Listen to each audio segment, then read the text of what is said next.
You know, when I was growing up, everybody around me, especially my family and stuff like that, and I get it that this is part of growing up, but they had a say in how I thought. They molded me in such a way where I was extremely programmed. And I'm not trying to point this finger at myself and say I had special treatment or something like that in terms of programming or this or that. We are all in the same boat. Every single human being on the planet. But as you grow in age, let me make an example. Many generations ago, someone had a small stove. They had a small stove.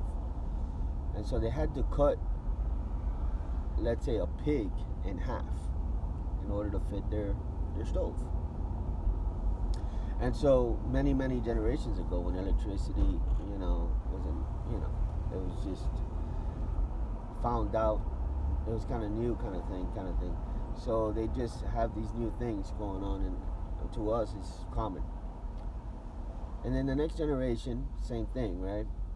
But as they invented new stoves, the stove had more capacity, a bigger size. But the grandmother, let's say, never relayed the message to her daughter that the reason why she would cut the pig in half is because she had a small stove. And from generation to generation, the daughter, not knowing any better, thinking that this is the way it is, she cut the pig in half and put it in the stove. Not understanding, just following the program.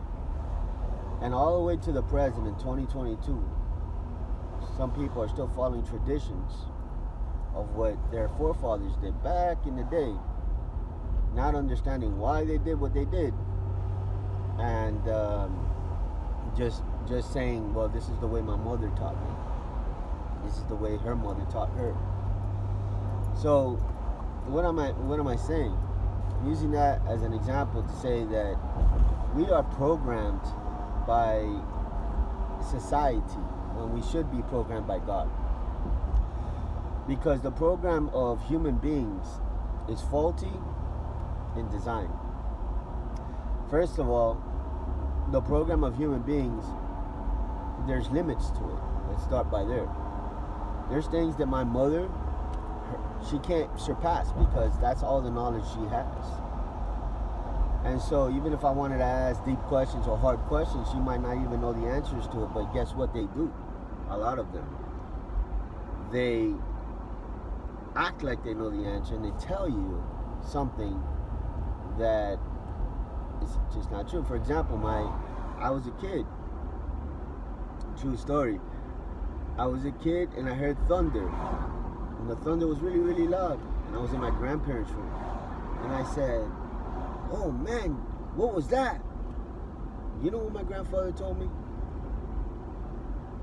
That Father God was bowling in heaven. He was bowling. As a kid, I imagined that. I said, he was bowling. I know some of people are laughing right now, but that was a teaching moment for me. I was asking a genuine question of what is thunder, and I got an answer, but it wasn't the correct answer. And we are all faulty in this way. We have a lot of education that is just frankly not true. And you find yourself believing lies and wondering why your life is not in order, or wondering why your life is not as fruitful as you want it to be. It's not as successful as you want it to be. I'm here to pop the bubble here and now in your life so that you can expand and succeed in life.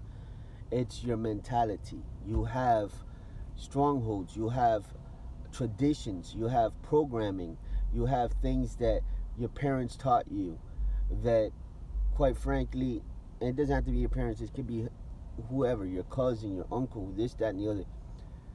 But it's not the recipe for success, is what I'm trying to say. It's a recipe to keep you stuck in a place of a rut. I'm here to tell you, figure yourself out. Learn yourself. Everybody is different on earth. Some people are quick. Their mind is quick. They figure stuff out so quickly. They see a problem and they don't look at the problem like it's a problem. They look at it like, this is an easy solution. All we got to do is this, this, and this. Let's go. Let's get at it. Let's go. While the other person is looking at it like, being like intimidated by it, right? We all created different. And so you have to figure yourself out and see what your strengths and what your weaknesses are.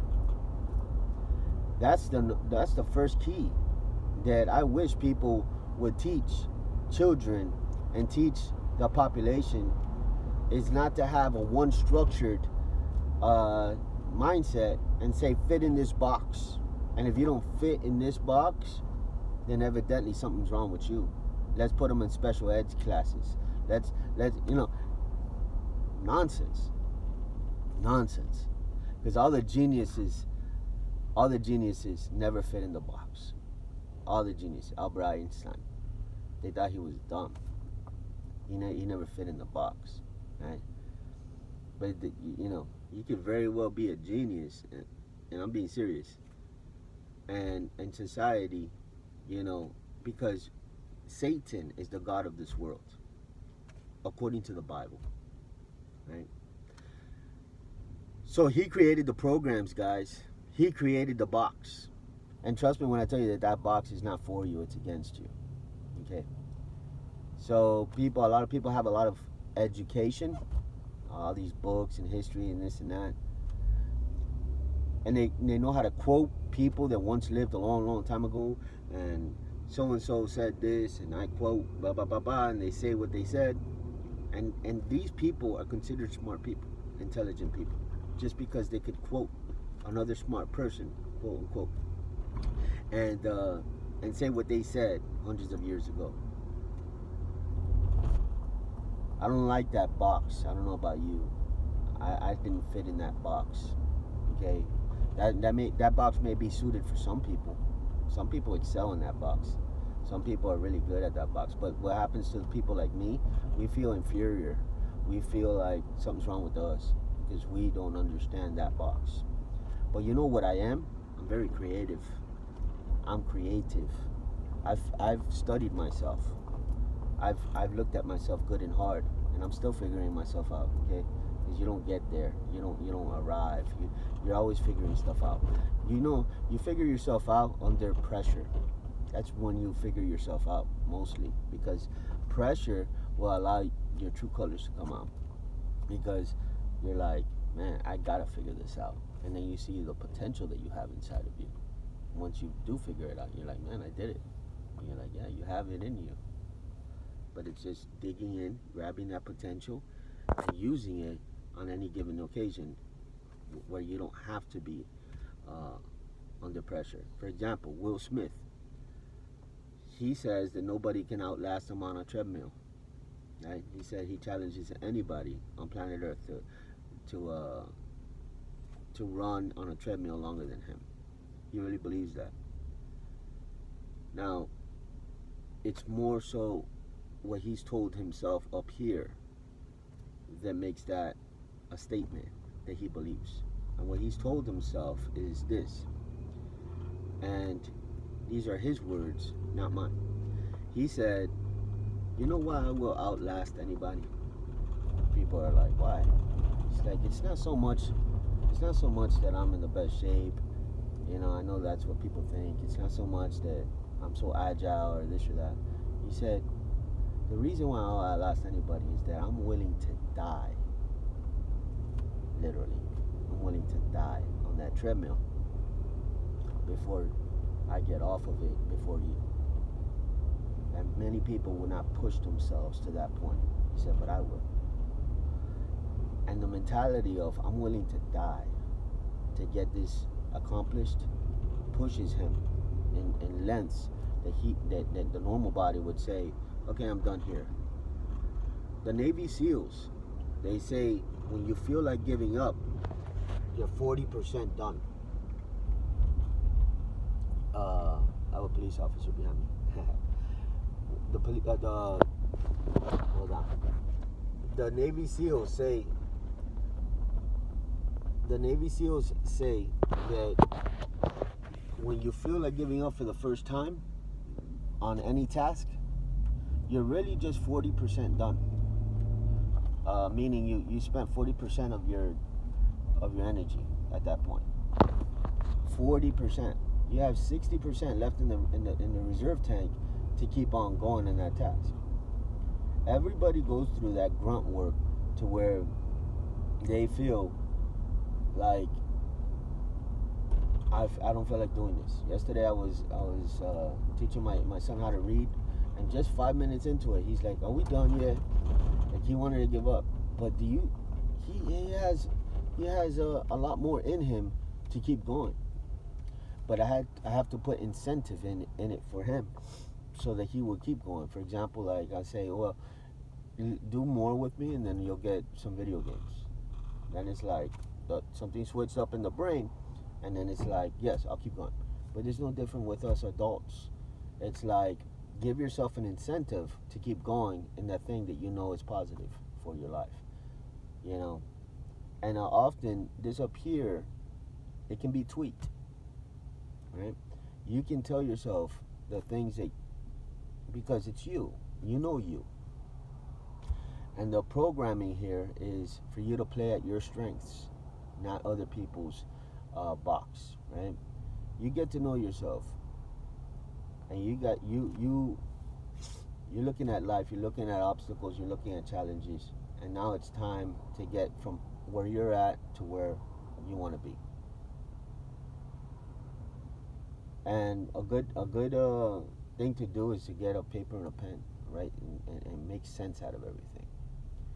And one of the things that I learned is make goals that are very, very easy, reachable goals. Stuff that you say, that doesn't matter. You know why? I'll tell you why. Because the little things add up. Little things add up. And when you do the little things, enough little things, it turns into big things, and other people are starting to see like, whoa, you're really going after this thing, man. Look how much you've accomplished already. And you're looking at them like, I'm just doing a little bit at a time. And then I take a break, and then I do a little bit more. And then I take a break, and then I do a little bit more. And then I take a break, and I do a little bit more.